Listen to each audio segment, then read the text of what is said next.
Hello and welcome to Property Matters, supported by Fairview International Property Consultancy and auctionproperty.co.uk. You can find our weekly property show live every Sunday on propertymatterstv.co.uk or by searching Property Matters TV in YouTube or Facebook.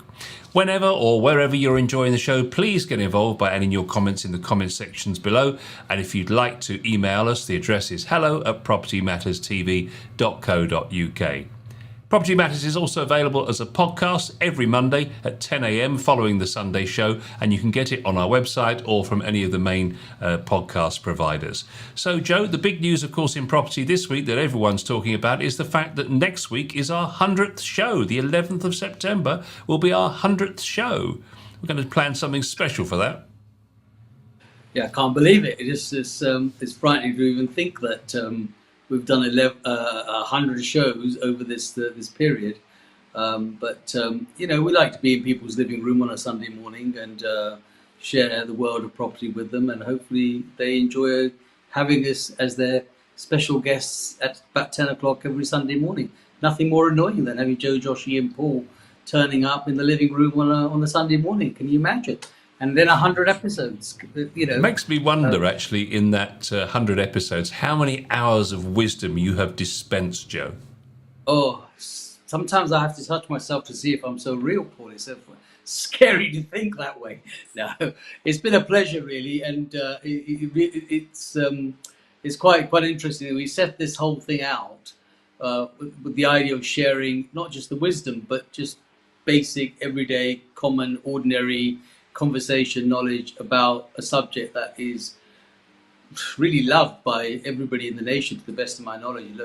Everybody talks about property. It's one of the top subjects. It's what everybody's aspiration is, and it's been a privilege. And it's amazing to think that we've done nearly 100 episodes, and long may it continue. Of course, we welcome our listeners and viewers' support, and would always be encouraged by the feedback that we get from you, because as somebody says, I remember listening to an artist, and he says the oxygen in the room is the applause.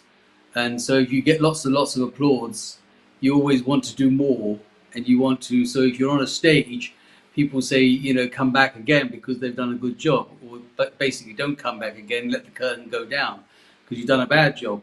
So we can only be applauded through your words of kindness, through our reviews, etc. And that will be our encouragement, perhaps for the next 100 episodes. Indeed, and you can, of course, get a review in place on our website, www.propertymatterstv.co.uk. If you go onto the homepage there, you can leave a Google review, which we would love you to do for us. Well, we've got to get the 99th episode out and delivered to people, Joe, so let's move straight into today's stories. And do you know what? We're going to start with something that I can't believe we haven't actually done before, and that's talk about one of the biggest things in property, and that's cowboy builders. Just to give you some background on this is new research of analysis from the Citizens Advice Bureau. Homeowner complaints about cowboy builders rose by 31% between 2020 and 21, and they're on track to maintain a similar level this year. So a total of 43,359 people in England were scammed by cowboy builders in 2021 and made an official complaint about it, whilst it's estimated this number will fall to just 42,000 this year. And the south of England, where we are, is plagued by cowboy builders. South of England hit hardest by road builders with 2,298 complaints made in 2022, just so far this year. The region also had the most complaints in 2019, 5,700, and 2020, 5,300, with most complaints to date in 2020 relating to window frames and doors, interestingly. In the northeast, they only have 749 complaints, and they're the most honest and most trustworthy tradespeople in the country so far in 2022. So, I can't believe we've not covered cowboy builders before, Joe, but it's an important and a very painful subject for some. Well, that's because they haven't tried the Indians, I suppose. That's what it is. that door was left wide open there, Paul. I'm sorry about that. Having Absolutely. cowboy builders that left the Indians to go in there and go, and being an Indian, of course, I had to sort of jump on that point. But yes, it's actually remiss of us to actually not cover a subject that I know is close to many people's hearts. And if I haven't heard a story about a um, dodgy builder from one person, I haven't heard it from a million people. It's always the case, and I suppose over the last 2 years, 3 years, it became probably highlighted because we were home, and there were one trade that was fundamentally still able to work. If you look back at even the property market side, was the property people. So building never stopped as such. So they were still available to come out and carry on doing the extensions and so forth. And because that was outdoor work, doing extensions and building work and so forth, or in a remote room, it meant that under the pandemic rules, they were still probably able to carry on doing. And because it was the kind of work that, a would be, could be, should be builder who probably was just a DIY guy, or someone just looks up had decided that they were going to become the builders.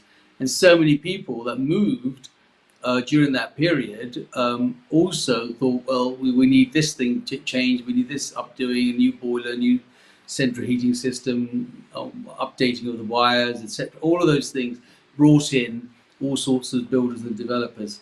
The interesting thing is, I had a recent conversation, as last couple of days almost, when somebody was trying to say to me about, builders and how do they sort of progress the work. And what's happened is things like checker trade and all these other new governing bodies have come into light over the last 5-6 years.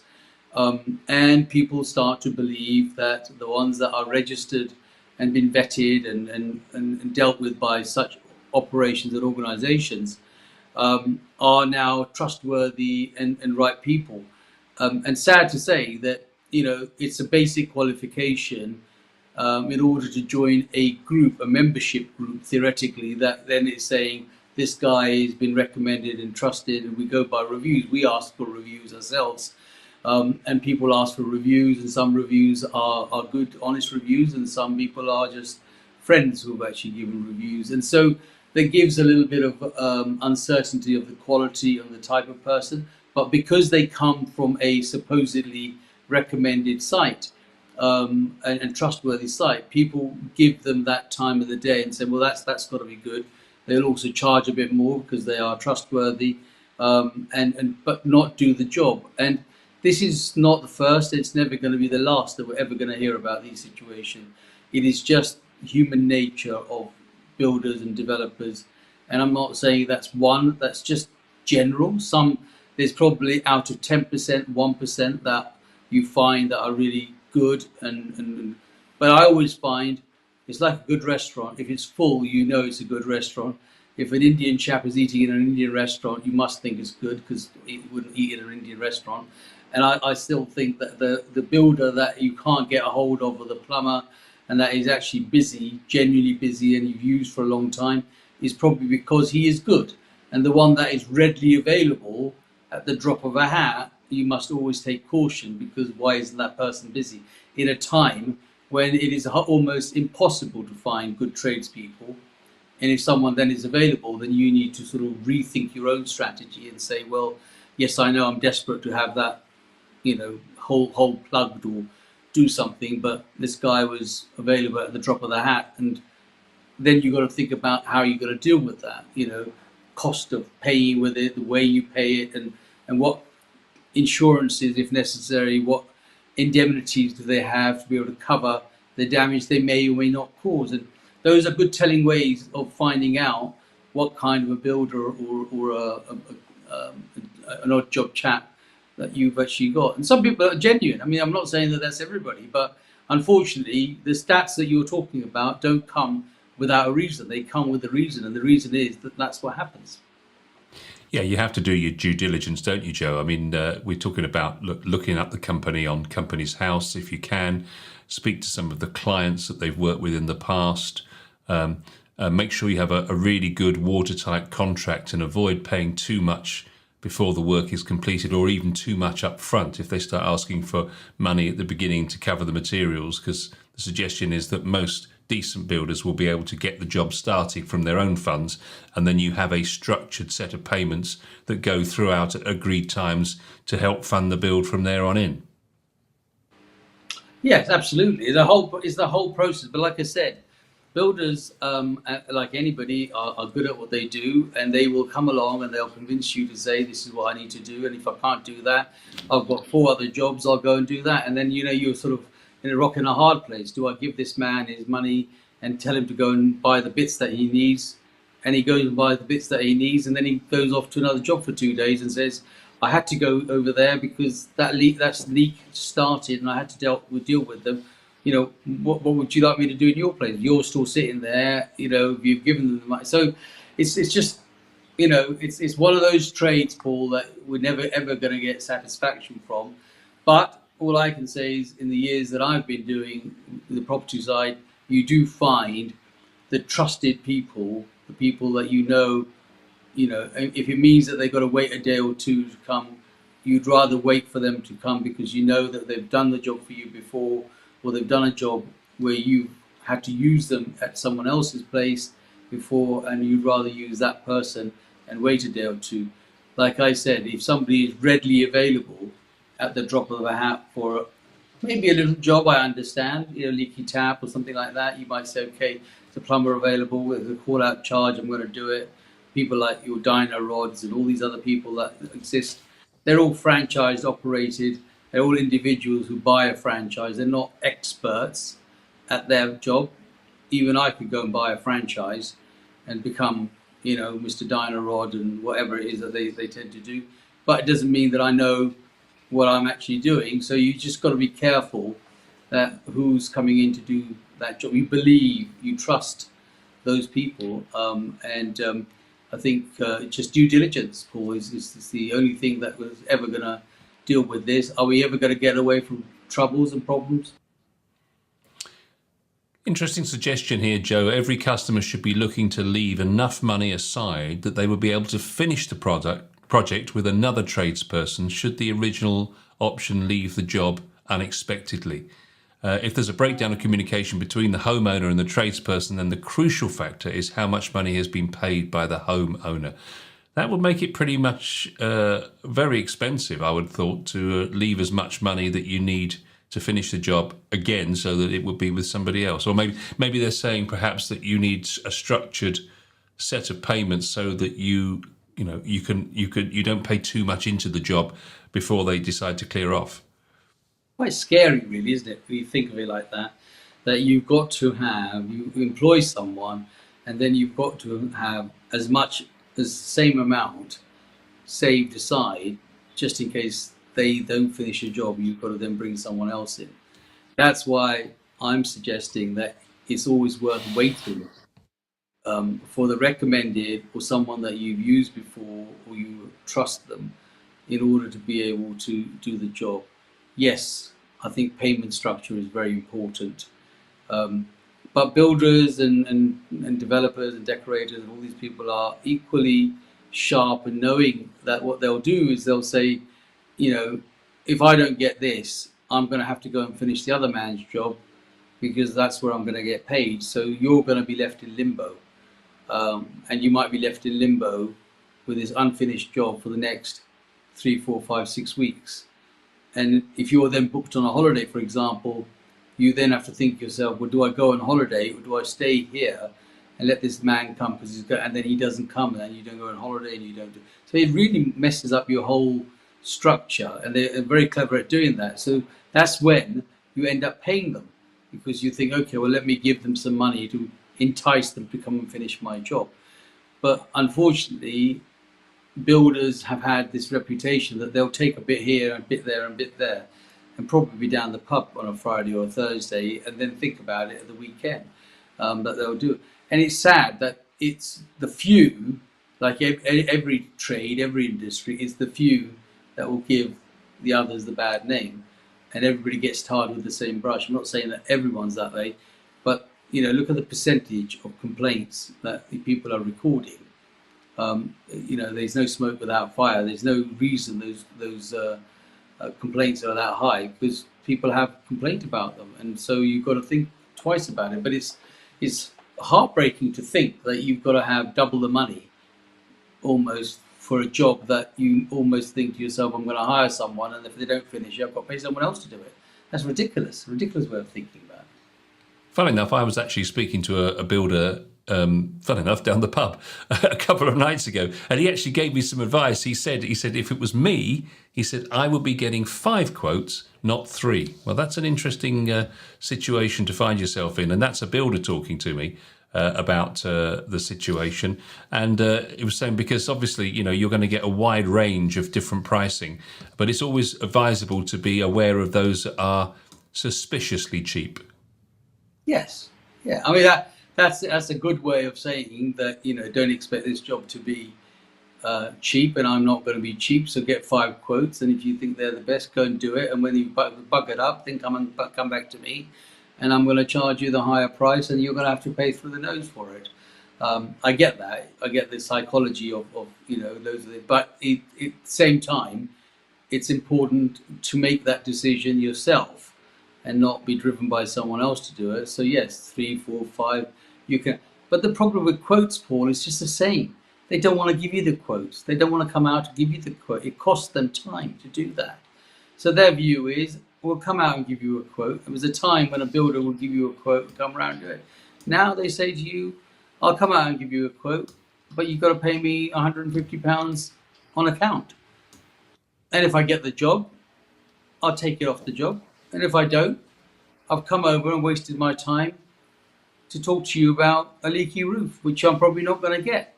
So people then say, oh, well, I won't go out for 5 or 6 quotes, because if you've done 5 or 6 quotes and spent £100 a pop, you spent 500 quid just getting a quote. Sure. Well, it's probably half the money of the job in the first place. So it's a really, really difficult. It's like plumbers, and they will now say, well, we'll come out and call out charge £75.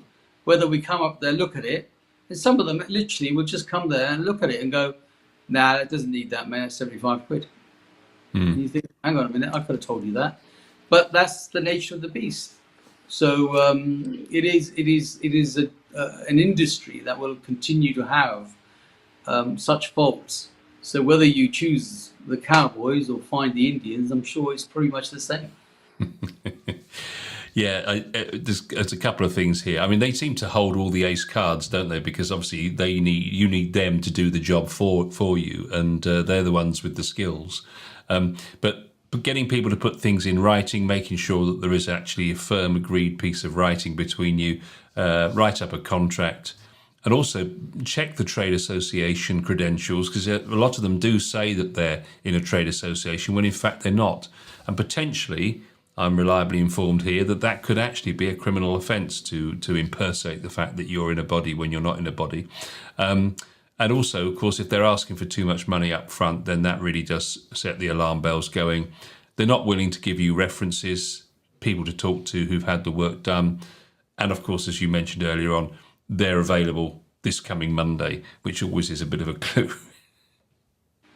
Yeah, I just think that it's like any trade. It's not just the building trade. Any trade that we look to, any service that we get involved in, and I'm sure there's same things about our business and agencies. In estate agency and all sorts of stuff. You'll get, it is there. You can't take it away. There is always going to be someone that does that. So what you've got to do is just do your own due diligence, get yourself comfortable, and hopefully you've made the right decision in order to do that. But it is a very, very personal level, especially with builders, because it's your home. You've got this whole dream, this whole imagination going in your mind about what your bathroom, your kitchen, etc. is going to look like, and then that is shattered by half a job, and then they don't come and finish it, and then all of a sudden the whole thing becomes, and it actually creates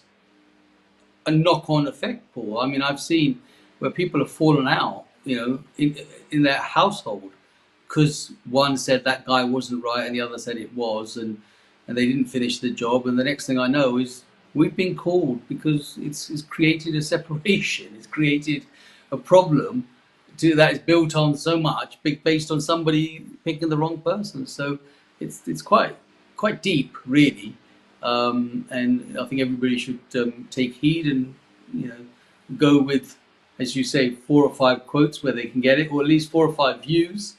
And nowadays, you can actually get views if you want online.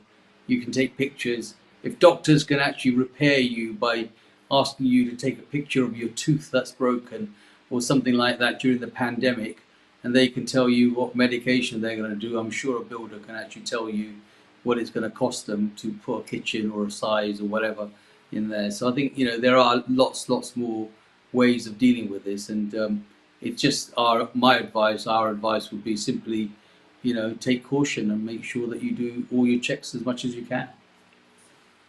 One other story that we haven't really focused on a great deal since we've been running our Property Matters show, and that is house insurance, or in particular in this instance, landlord insurance.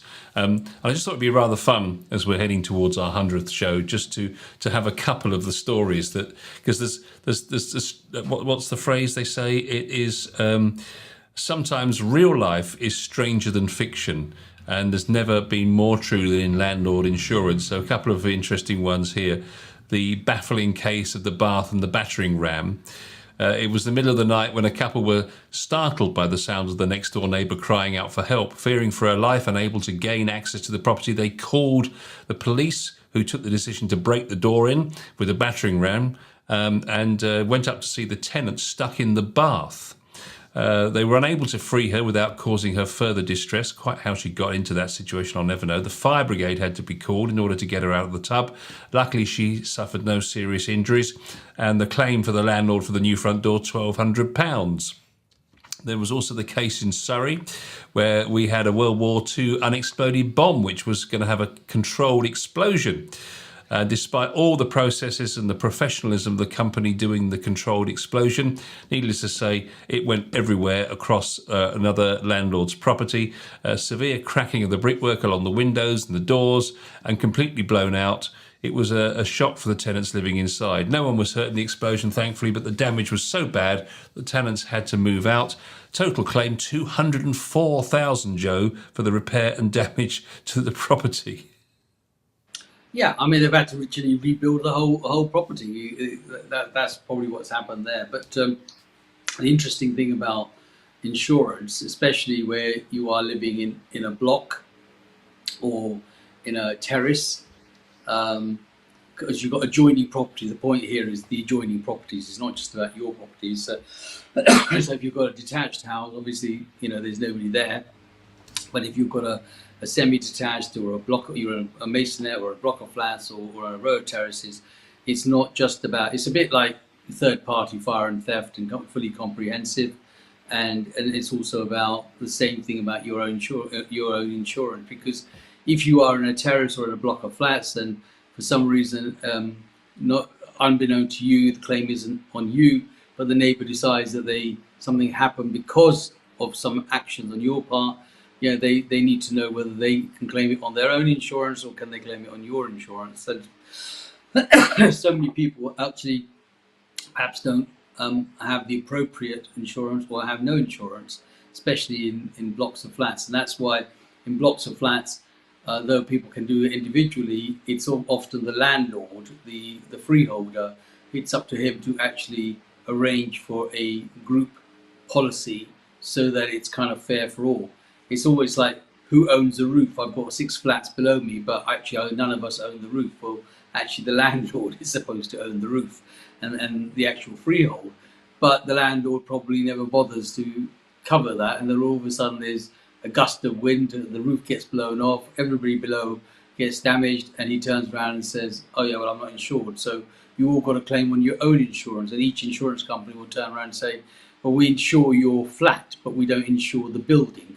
And, never the twain shall meet. It's always going to be someone else's fault. And it's the same with terraces and so forth. So not only is it important to have your own, but it's also perhaps somehow important to learn, even if it's in a dialogue, to make sure that your neighbouring properties are insured, or if there's a way to insure, damage if it happens to a third party or via a third party in your own insurance, to make sure that you're covered. Because the last thing you want to do is have a problem and then the insurance company, because insurance companies are notorious at taking your money, but they hate giving it back to you. So they'll do everything and anything to try and get out of it.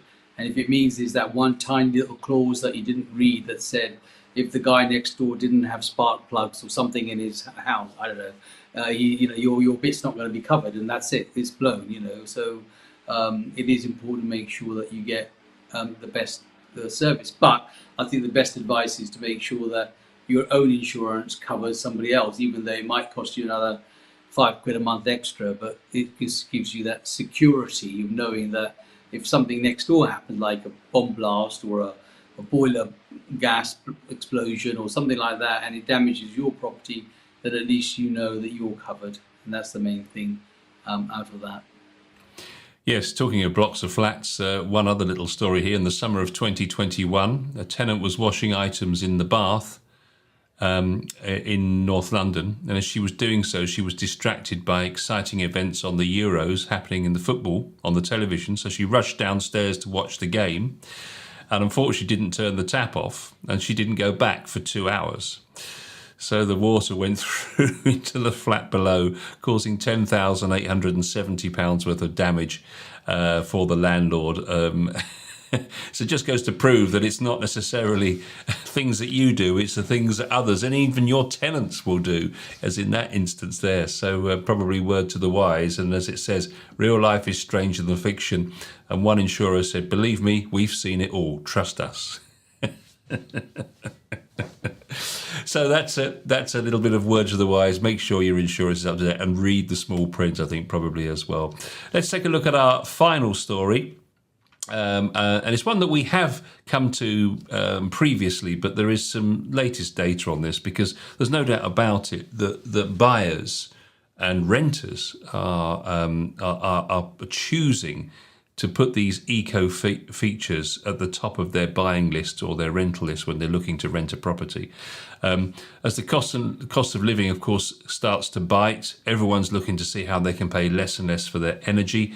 And there's some interesting information here from all the hundreds of calls that have been given to or made to Moneypenny, which is a website that deals with things like that. And they've had hundreds of calls analysed, and the data revealed that there was a 42% year increase in eco property features being mentioned in the calls handled from 2019 to 2020. And looking deeper into the data, the things that people are really starting to ask about are solar panels, energy performance certificates, the EPCs that we've mentioned quite a lot, and insulation in particular. That's the one that's really been growing in recent years, is insulation. And of course, that makes every sense with the current situation where bills expected to rise over £4,000, Joe. Yeah, absolutely. And every right to ask these things. We have covered the EPC, solar panels and so forth before, and there's no harm in covering it again. Because at the end of the day, it is current, it is what people want. So, people are buying and renting, checking the EPC to make sure that it is at least C for a number of reasons. Their insurance becomes cheaper, the subject we just covered earlier on. And just generally, prices of the utilities tend to be a little bit cheaper as well, because they're saving some energy, some unnecessary warmth leaving their loft space, etc. So I think there's a lot of people now conscious about such things as EPCs, and also what kind of insulation the properties has. In property, there's no question in my mind that I think all of those things are quite relevant and quite important to take on board. And yes, on your graph, your presentation, Paul, you're showing, chargers and cars there, and to a large extent, that is probably lesser important, though it is important, because if you're going to have an electric car, you must have a charger at home. But there are chargers now appearing all over the country, some in nearby lampposts where you might live, where they've actually started to use street lighting as the point of connection for where people can charge. So literally every street lamp or street light in the street could actually end up having a charging point, and you could actually plug your car in there. What's interesting is they probably start plugging the Hoover as well there, because it could put an extension and do the inside at the same time. Mow the lawn as well. Mow the lawn. It's interesting actually, because EV charging inquiries have gone up 64% last year, up 111% this year, the previous year. So what they're actually saying here, interestingly, is that in 2020-21, the amount of calls that were being made about these money-saving EPC type features, eco-friendly features, the amount of money the amount of calls that were made dramatically increased between 2020 and 2021. But then when people found out just how expensive they were and that they weren't going to have the budget to pay for those or to buy a property with those already included because the premium had gone on the price, they noticed that the call data this year in 2022 has fallen back. So during the pandemic, everyone was looking for these green features, but now they realise at the moment they're still pretty cutting edge, and actually that it's not within their budget to have all these must-haves or wish list items, that the number of calls has fallen back this last year. Yeah, I'm not surprised about that, to be honest with you. I think during the pandemic, we were all at home,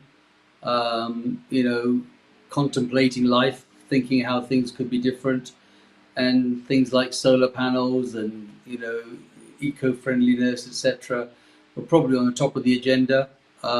Learning how to save, maybe do things to your home while you're at home, and so calls for that sort of thing were quite high. It's not until, as you say, reality kicks in, somebody comes in and actually gives you a quotation for the cost of putting up a solar panel. And when you look at the returns that you might get, you might actually pay for it in 10 years' time. You ask yourself, you've got to go through a lot of pain to be able to turn around and say, well, I'll put this on, pay for it, and then I'll spend the next 10 years hoping that I get my money back. It's not very enticing. It's not an exciting eventuality, though some people do take it on, and they may do deals, and there might be grants and government grants or local council grants that might actually encourage them. There might be a pensioner who might get those grants, but the average person is probably not going to be successful in those grants, and have actually got to fund that money from their own pocket, and then realise that they're probably not going to make as much back as it sounds. It's good on paper, but not in reality. So that's kind of gone off the Richter scale, and it's the same with cars to a large extent. The conversations I've had with people recently about cars is not dissimilar. The idea was really good, but now more and more people are beginning to sort of think, well, to replace a battery in a car in a given period is a small fortune. I mean, in certain brands, they can be around £8,000 or so to replace. I mean, you could go and buy a half decent, car, use it for 3 or 4 years, and probably afford to throw it away at that sort of level. And so, what's the real benefit, the gain, other than to be current and trendy, that you've got the latest car which does electric things? And considering the amount of cost that's gone up in utility costs, I'm wondering if electric cars are actually any particular cheaper than they would have been, because now all of a sudden you're charging at quite a high kilowatt per second or hour or whatever they charge in comparison to what you might have charged. So you've got to think very carefully, and sometimes the advertising gimmicks of these things are better than the actual reality, because they look good and they sound good and they sound trendy and current. But when it comes to the pounds, shillings and pence at the end of the day, you might find that you might be better off where you are. This is not green, by the way, coming from me, because you'll be thinking, well, you should be saying everything green, but I'm just being realistic about this, that it's not going to be always green. Nobody's always going to turn around, and a lot of people are not going to be able to afford some of these gadgets that we'd like to have in order to be in the credential of green. It's just not going to happen. And I think that's come across in the data that they're reporting from Moneypenny. But what's interesting about this is it's probably going to be to form a wish list, if you like, for builders who are going to want to sell new builds, for example, with premium positioning on them, if you want to call it that. So this will be a wish list of things: solar panels, car charger, good insulation, good EPC. I mean, those last two are probably already in the builder's focus, but these other things suggest a bit of a wish list that buyers are putting on there as a kind of, if I can afford it, I'd love them. Yeah, and that, as I said, it is a wish list. And yes, if we can afford it, but it's not just affordability of the installation or having it, it's the actual affordability of continuing to use it, and it's actually not as exciting as you think it's going to be. That's the scary part. And, so when I say I speak to, it's my job to be inquisitive. And I ask the people, is that better for you? Does it work well? And it's surprising how many of them have actually come back and said, it was a good idea, Joe, but actually in reality, I'd probably go back to X, Y, Z. Next time, I'm not going to have. And a recent conversation was, I bought an electric car, but I'm not going to have an electric car again. I may consider a hybrid, but really it's probably just as better for me to go back to my diesel, because this person was about time. It wasn't so much about money. It's the 40 minutes it takes every time they need to go and charge their car up. Now you work that out on an hourly rate for some professional bods who are going to charge the customer that 40 minutes for standing there having a coffee whilst their car's being charged, and you're paying for that, and they're paying for the car. So it's not all as exciting as it looks in the marketing. So always, take heed, look at it, research it, and again, if it's too good, maybe it's too good to be. Always read the label, as they once said. Yeah. Okay, well, that brings us to a close for another Property Matters. Thank you, Joe, for the wisdom as always and your views. And thank you for watching Property Matters. Join us next week for our 100th show.